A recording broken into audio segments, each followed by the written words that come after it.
groundwater, Great Lakes, inland lakes, or impoundments and rivers. Source water, or the water that is used to provide public drinking water supplies and private wells, can come in a variety of sources as listed on this slide.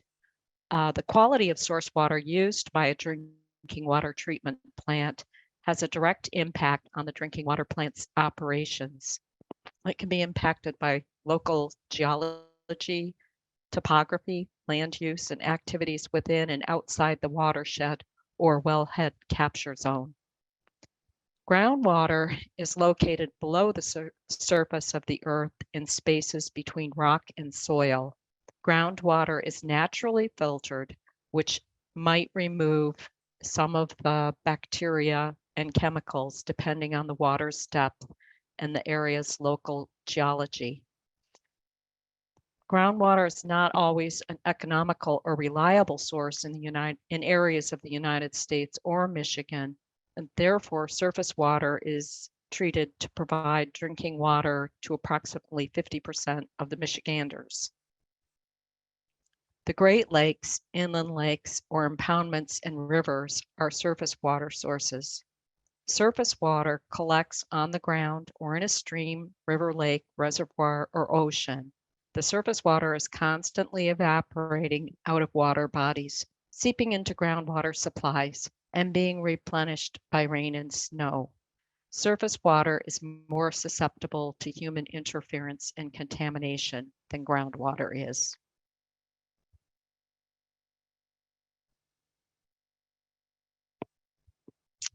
Michigan drinking water. The slide didn't, oops, back.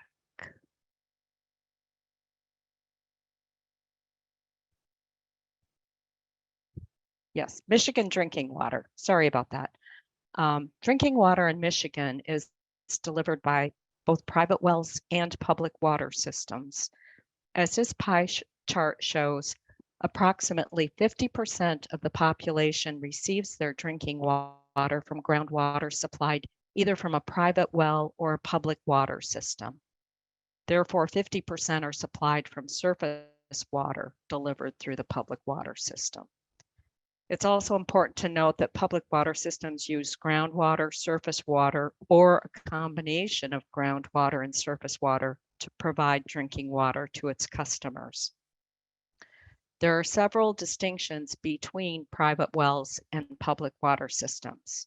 Private wells do not rely on disinfectants like chlorine to disinfect for bacteria or microorganisms. Private wells rely on the natural filtration of the layers of rock and soil that are above the groundwater. So private wells are not regulated. The owner is responsible for protecting, testing, and assuring that the water pumped from the aquifer is safe to drink. The owner is also responsible for treating the water for aesthetics, such as providing softeners to remove excess hardness from the water. Because the ability and affordability of drilling a private well is not an option for everyone, public water supplies provide water through surface water, and public water systems provide water to 75% of the people in Michigan, using both groundwater and surface water as the source. Public water systems serve approximately 25% of the Michigan population using groundwater and approximately 50% of the population using surface water. Public water supplies deliver water to the population by way of a distribution system, which is a network of pipes beneath the ground. Public water systems are regulated by the Safe Drinking Water Act. Additionally, surface water sources must comply with the surface water rules Brian discussed earlier. A surface water source requires treatment processes, including coagulation, flocculation, sedimentation, filtration, and disinfection to provide safe drinking water.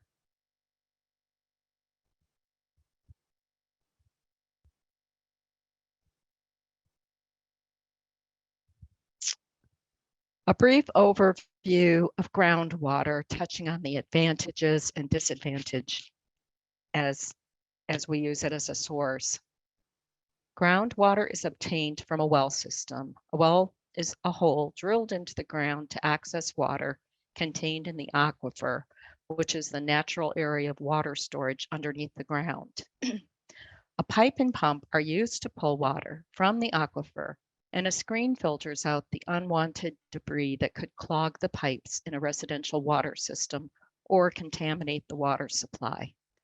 The well is protected by a wellhead seal that you can see at the top. Water is pumped to a pressurized tank where water is stored, allowing water to be drawn from the tank without the pump cycling on and off every time the water is turned on. The advantages of a groundwater system is that it is a stable source of water. It provides a reliable source of water during droughts, while surface water can be quickly depleted. It is also less complicated, meaning that the various strata of soil, sand, and gravel that the water travel through to reach to the aquifer will filter out most disease-causing organisms and harmful chemicals. It is also less vulnerable to contamination as it's protected by geological formations.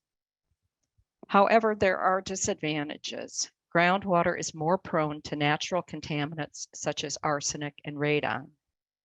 Also, groundwater sources can become contaminated with bacteria, viruses, parasites, and chemicals, such as those used in fertilizers and pesticides. It is extremely important to protect the groundwater source, as once an aquifer is contaminated, it is very difficult and expensive and sometimes not possible to return it to its original state. Eagle source water protection includes the identification of areas where groundwater is used to supply drinking water to communities. The wellhead protection area is the surface and subsurface area surrounding the water well or well field, supplying a public water system through which the contaminants are reasonably likely to move toward and reach such water well or well field. The purpose of the Michigan Wellhead Protection Program is to protect public water supply systems which use groundwater from those potential sources of contamination. This protection is provided by identifying the area which contributes groundwater to the public water supply wells, identifying the sources of contamination within the area, and developing methods to manage the area and minimize the threat to public water systems.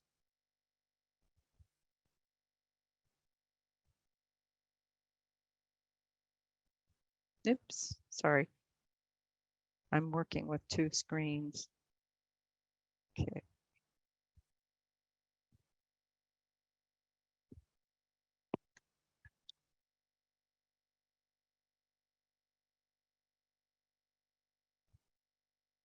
Subpart H, groundwater sources.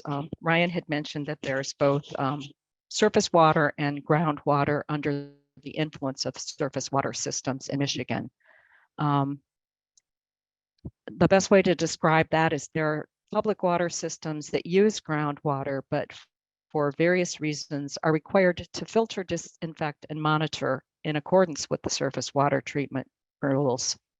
Some examples of groundwater under the influence of surface water are groundwater sources that were poorly constructed, had poorly constructed wells that allow surface water to leach into the well. There are also wells that are constructed in close proximity to surface water or are in an area prone to flooding that would allow contaminants or have the water quality have similar characteristics to those of surface water. There are a couple of systems that use a Ranney well, which is a water well or collection system that has a central chamber with horizontal perforated pipes that extend out into an aquifer. These pipes allow the well to provide more water capacity, but because the perforated pipes may extend out or under a surface water body, such as a lake or a river, the source is classified as groundwater under the direct influence of surface water. Additionally, some public water systems blend well water and surface water to optimize the water quality and water quantity. An example is the City of Ann Arbor's water treatment plant, which draws approximately 85% of its water from the Huron River and approximately 15% from groundwater sources to provide water to the approximate 125,000 people in Ann Arbor and parts of the surrounding communities.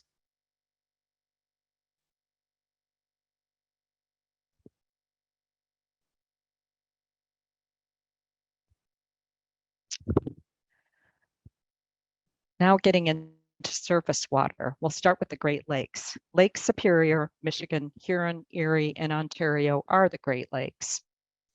They hold about 90% of the fresh water in the United States and approximately 20% of the world's freshwater supply.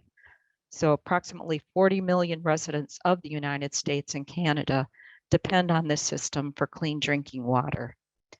Due to the international boundaries along the shorelines, the Great Lakes Water Quality Agreement is a commitment between the United States and Canada to restore and protect the waters of the Great Lakes.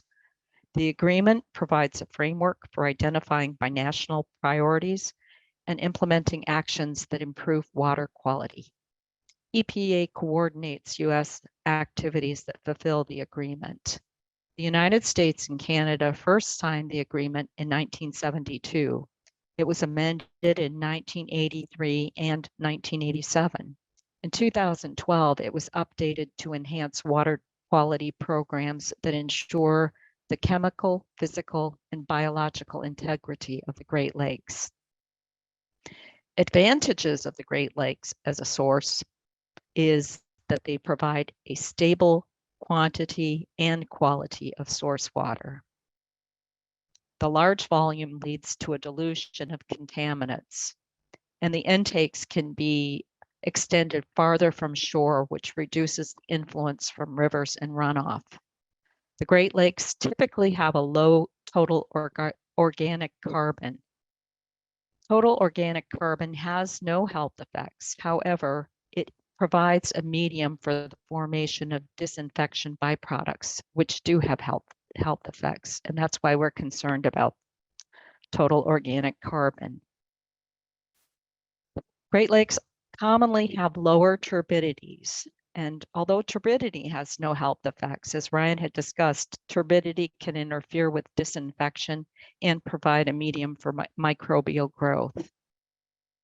So I guess the take home from this slide is the Great Lakes, it's a large body of fresh water, it's easier to treat, and it's certainly abundant in source.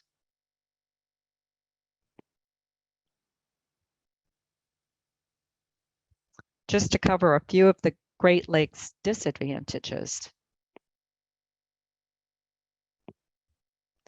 The Great Lakes have a large watershed with a lot of industry and agriculture, so they are susceptible to more pollutants.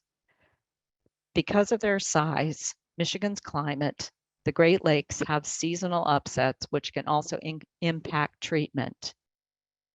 Seasonal changes in weather temperature can cause dramatic variations in the lake's water temperature, even causing waters to mix.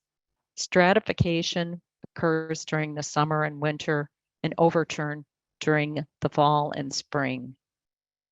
The overturn can affect three major aspects of the lake environment: the oxygen content, algae, and phosphorus.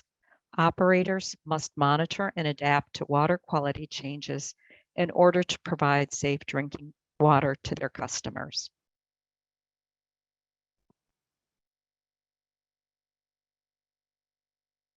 Now we'll move on to inland lakes and impoundments.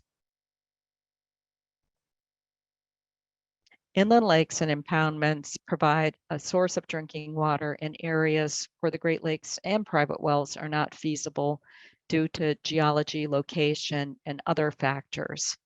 Advantages of using these inland lakes and impoundments as a source water include the fact that they are smaller and therefore easier to protect than the Great Lakes. Because there's less area to protect, it's easier to monitor. Unlike rivers, inland lakes and impoundments are less susceptible to rapid water quality changes, which makes it easier to treat. Some disadvantages are because impoundments and inland lakes are smaller than the Great Lakes and rivers, there is less dilution. Therefore, contamination would have a larger impact on water quality. Rivers and runoff have a greater influence on the water quality of impoundments and inland lakes, which increases the risk of contamination in these areas. And inland lakes and impoundments typically are located in areas of higher density, which puts them at a greater risk of contamination from human activities such as boating, agriculture, surface runoff.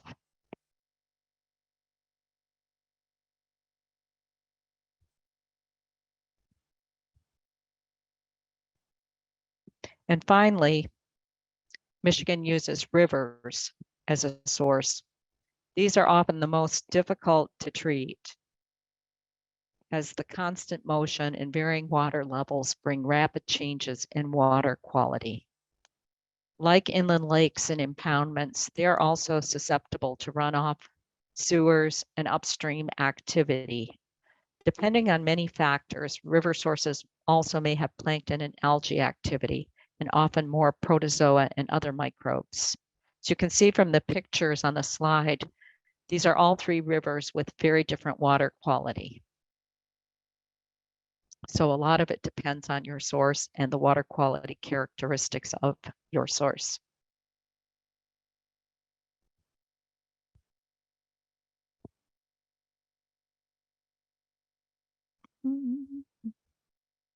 Okay, one slide on source capacity. Water availability is vital for the reliable delivery of safe drinking water.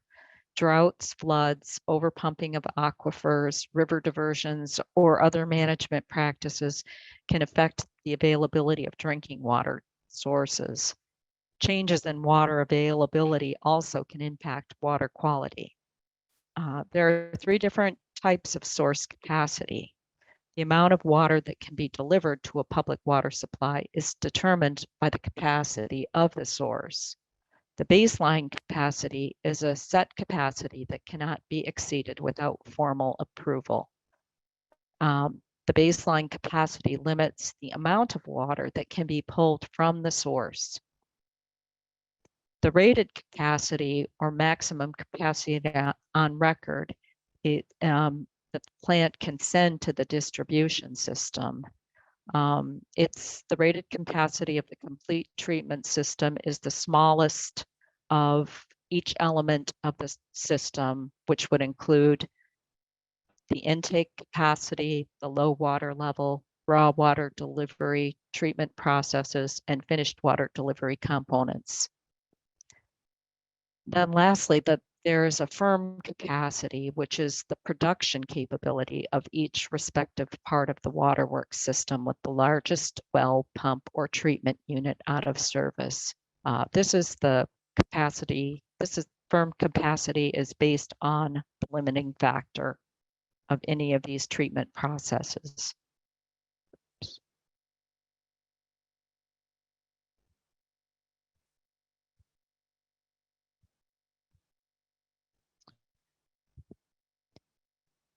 Next, we'll, I guess, dive into surface water intakes. Surface water intakes are the structures that collect water from the source and deliver it to the treatment plant. In Michigan, there are both submerged and buried intake structures. As seen on this image, a submerged intake is submerged in water, resting on the source bed. The intake is visible in water. The water entering the intake is not filtered through the sand in the source water bed. And the source submerged intake only prevents larger objects from entering the treatment process.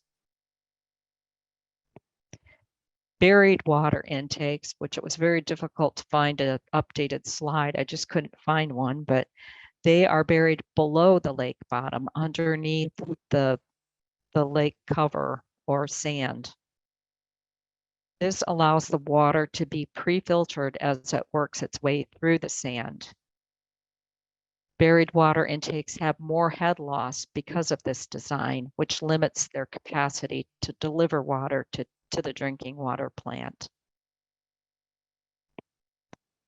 So the main points is that intakes can be submerged or buried, but they need to be installed deep in the water to protect them from recreational vehicles above the water and provide the best quality of water.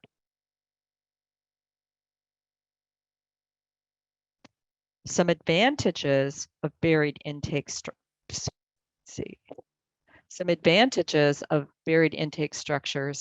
is the water is pre-filtered coming into the plant, resulting in lower turbidities. The intake pipe is not available for zebra or quagga mussels to enter it because it's buried. Disadvantages of buried intake structures are that there are failures due to silt can pile up upon the intake, which would limit the water entering the plant. It's not suited for many locations. The lake bottom needs to be sand and gravel. In Lake Superior, the bottom is bedrock. There is no sand, so these are not an option there. They need to be designed properly to consider destructive wave action and other activities that may be surrounding the intake structure.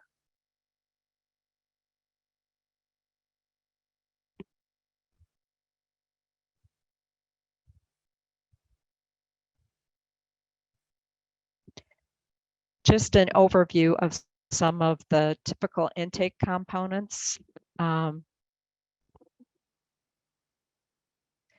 There's the intake bell, which is the structure where the water enters. It's usually upturned.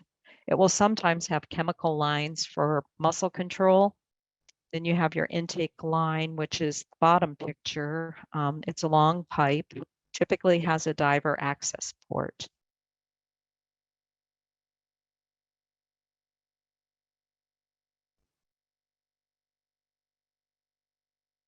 Additional components are the intake crib, which is a wooden structure that protects the intake bell from large objects, such as the one seen on the top right. And then there are other protection measures that a water treatment plant can install or implement to protect their intake structures, such as fish screens in the shore well or plant, and the use of buoys or signs to alert recreational vehicles that there is an intake, a drinking water intake in the vicinity.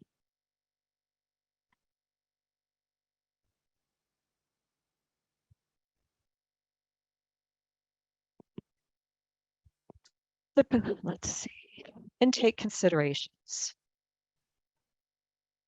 The location is important. It needs to be a distance from the shore to where it can be collecting the best water and also be deep enough so as it's not damaged by any recreational vehicles. You also have to make sure that it's located to where it's not in a navigational path of large recreational vehicles. The intake velocity at the edge of the bell should be designed to be less than 0.5 feet per second to minimize frazzle ice. This means that the size of the intake should be large enough. You should have the ability to back flush the intake if necessary. Should be and have some sort of design to where it's fairly easy to inspect it on a regular basis. And it's highly recommended to have more than one intake to have redundancy to where you have a backup.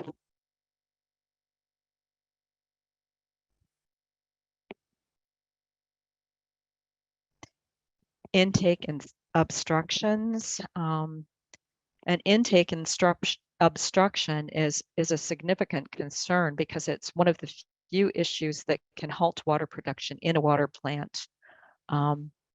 This can be prevented by proper design, maintenance, and regular inspections. Some of the potential obstructions on the intake include weeds, zebra mussels, fish, and ice. Again, it's important to note that it's best to have more than one intake in the event of an obstruction or failure of one of a primary intake.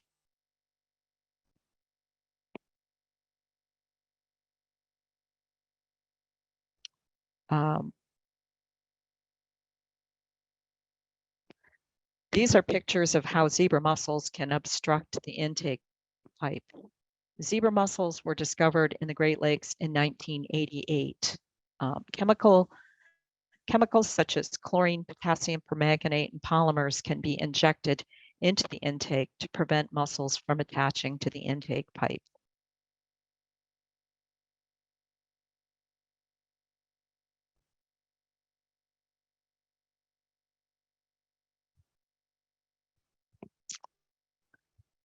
Frazzle ice is also a problem that can clog the intake. Frazzle ice is a collection of loose ice crystals that clog intakes. It forms when the water surface begins to lose heat rapidly and resulting in the water becoming super cooled. Then when you have the winds in the fall, the turbulence caused by strong winds or flow from a river can mix the supercooled water throughout the entire depth of the water body. The super cold water is already encouraging the formation of frazzle ice. Ice generally will float, but due to frazzle ice's small relative size, the ice crystals are taken to the bottom of the water where an intake might be located, where the crystals quickly increase in the number and continue to grow. As the crystals grow in number and size, the frazzle ice will begin to adhere to objects such as intakes. Undersized intakes, allowing a water to enter into the intake at a high velocity, as mentioned in the previous slide, are particularly vulnerable. And again, very few things that can shut a plant down, but clogging an intake is one of the few. So having multiple intakes is ideal.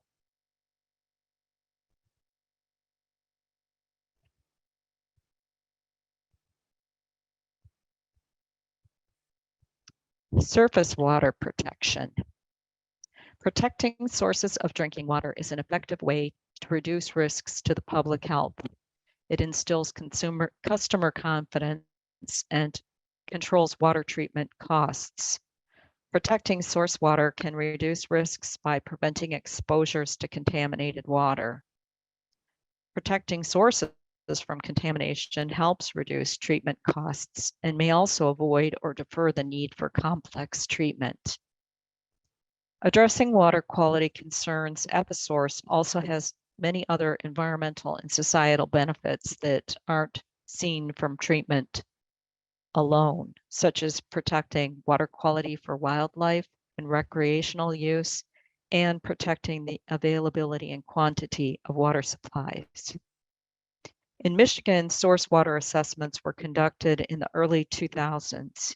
EGLE has a surface water intake program, or SWIP, that is a multi-barrier approach, meaning it protects the source water in multiple ways to ensure that the untreated water entering the water treatment plant is of optimal quality. There are 7 elements of an approved SWIP. Team development includes defining roles and duties of government units and other water supply agencies. Identifying the source water protection area for the water supply source is critical so that you can identify potential contaminant sources within each protection area.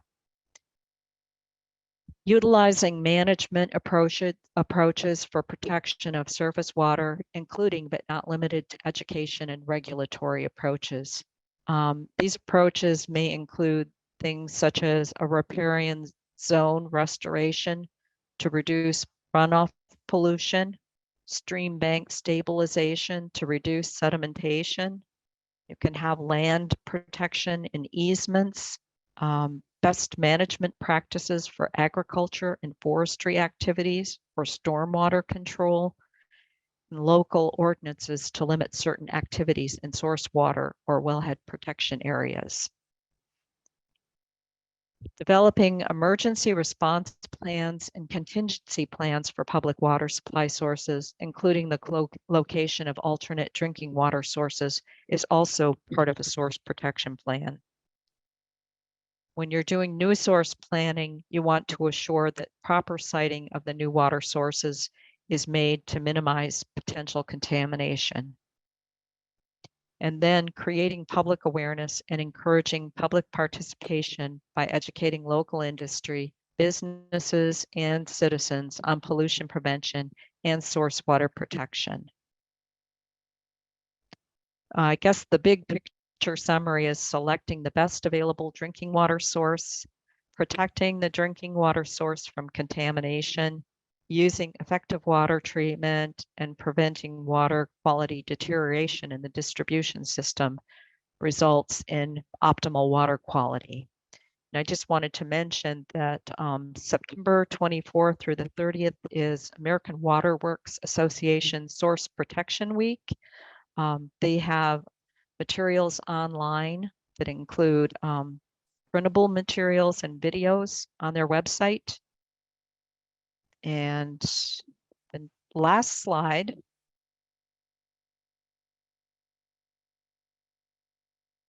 is just a review of water quality parameters.